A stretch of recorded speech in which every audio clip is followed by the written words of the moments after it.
Hello, good people. This is Justin, your magical spiritual Negro. You're welcome for that introduction as well. And today I'm going to talk about something very, very relevant and something that is insidious that you should watch out for at all costs, and that is isolation. Crazy white folks outside. Now, I know that some people like being alone. I'm not talking about times where you can be alone. Even Jesus was alone sometimes, right? I am talking about the habitual behavior of leaving society, leaving everything within your own head to be unchallenged because you don't want your feelings hurt. See, it's not my fault. It's their fault for making me do that in the first place. One of the first things that God ever says is that it is not good for man to be alone. Now, I tried this for a little while myself too because I did not want to get my feelings hurt because I had such a tough time with people. People are insane.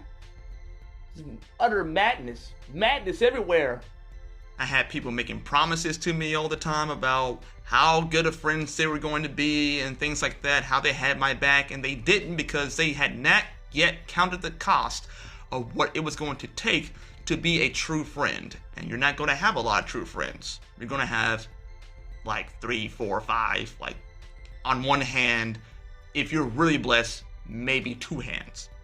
But the reason why it's so dangerous to do this is because there's stuff floating around, an ego floating around in your head, and if you don't have that challenged by an outside perspective, your brain will put you into a position to where you're protected by everyone. I'm saying that in quotes, but at the same time too, you lead further and further into psychosis. I ain't going out there. People are crazy out there. Especially the black ones. And the middle-aged white ones. Remember, when they put you in the hole in prison, that was a punishment. Isolation was a punishment. And there is a certain amount of madness that happens to some people when they are not allowed to talk to anyone, especially back in the old days. Sometimes you need your ideas challenged because they're not good ideas. They're self-serving ideas that are there to protect you from trauma or responsibility or whatever else. And if you let that stuff just kind of float around in your head unchallenged, you can go to a very, very dark place. Responsibility. The ability of responding to things that happen to you. So when I saw a bunch of the pictures of the killers and shooters, I looked at them and I was like, they haven't talked to a human being in like 5 years. They all look that way. And when you look at their manifestos, you see a bunch of just dumb ideas that don't work and have never worked. And you just didn't have anyone with any type of common sense actually challenging those ideas on a frequent basis. They just shut themselves in and wanted to avoid responsibility at all costs. Because it wasn't society that was hurting them. It wasn't the government. Responsibility. It was because they believed that they couldn't change and they were not willing to embrace another idea that maybe I can change. Maybe this actually is my fault because I'm being awkward and weird. Maybe I can learn to not be awkward and weird. Maybe I can learn to do some different things to get some different results so that I'm not doing crazy things like shooting people thinking that's going to solve my problems. And to be very real with you, in times of depression that I've had, I never got more suicidal than when I was just isolated alone, dwelling in my stuff. Oh my gosh, I probably smell. I smell, don't I? Oh no, I smell! I was thinking that everyone was just terrible and blah, blah, blah, blah, blah. What's the point in doing any of these things? And then the thought of this crept into my head. I was like, what if I just change some things that I'm doing? Let's do some different things for a longer duration of time and see what results I get. And I got different results. You see, the kind of people that I was trying to surround myself with were not the right people for me. No one likes me. No one cares about me. The type of people I was surrounding myself with was how I saw myself. And because I saw myself in a certain way, I got around people of a certain way. And those people were not people I was looking for. But I didn't want to talk to the people who looked a little bit more affluent who looked a little bit sharper, who had some things going on, some ambition, some drive. I didn't want to talk to them because I didn't think that I was worthy. So therefore, I went to the people that I saw myself identifying with, rather than pushing myself to go ahead and be around some new and unique and ambitious people.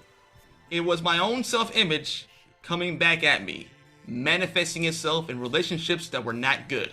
No one likes me. No one cares about me. So I want you to strive to be in the right environment. No one's better than you. No one has the upper hand on you. Just go ahead and reach out. And the number one rule of sales is that you ask enough people, someone's going to say yes. And yeah, if you're depressed and feel lonely, you probably should feel depressed and lonely because you're not changing your behavior. Your brain already knows what's going to happen, so you might want to change the behavior and do something else. The brain has no data on that new thing, so just write down what you're going to do something different, start off slow, and then work your way up to where you want to be at. But the other problem is, it's so easy to isolate now. It's so easy to isolate, even though we're connected across people of all nationalities, all regions, all places. It's so easy to actually be alone these days and to isolate. Which is why I propose that if you see someone that is all up in their feelings and isolating and freaking out, knock on their door. I ain't doing that. This is not the Matrix and I am not the one. Bother them. Get in their face. Do not make it possible for them to isolate and stew in their stuff. Because from what I'm looking at, that could be the choice of life and death if we just leave people who are kind of on the fringe alone to be in the fringe. Not a good idea. It's not even a good kind of madness. It's not even macho madness. Now, is that our fault that they do violence or hurt themselves? No, it's totally on them. But we can definitely do a better job of reaching a hand out and saying that, hey, you're kind of full of dumb right now, and I want to go ahead and speak some good things over you. I want to edify you right now. I want to go ahead and speak some good things. I want to be an actual friend to you. I want to go ahead and be available at 11 o'clock at night or 12 o'clock at night, even though I have to go to work and I'm going to be tired in the morning, but I want to go ahead and be reached out to. And I want you, sir or madam, to also begin to help yourself and do some different things. I'm not here to go ahead and give you all the handouts in the world. I am here to build you up to where you can become a functional adult and become as awesome as I know you to be. That's what I'm here to do. I want to make you sober. I want to make you powerful. I want to make you a doggone wrecking ball, because there's many people who are wealthy in our society in America that have done this and changed lives. Why don't you go ahead and embrace being one of those life changers too? Responsibility. See, God puts a value in people. There's no worthless people. And because I know that, I'm very interested in seeing all the potential that God's put in you so you can manifest it in the earth and make this world a better place, put more good in than negative in. That's a kingdom perspective right there. Do it with the Holy Spirit. And I'm telling you, things are going to change in ways you never expected. There's a whole cloud of witnesses out there. Look at their videos, listen to them, reach out to them to be mentored. Go for it, because settling in to where you've been at ain't working right now. So stop isolating. Go out there, meet some people, the right people. Build up your self-image. Read some books. Get around some good people who are going to edify you as well. Let's go. Responsibility. I'll see you people next week. What you mean by that? I meant nice, encouraging, loving people.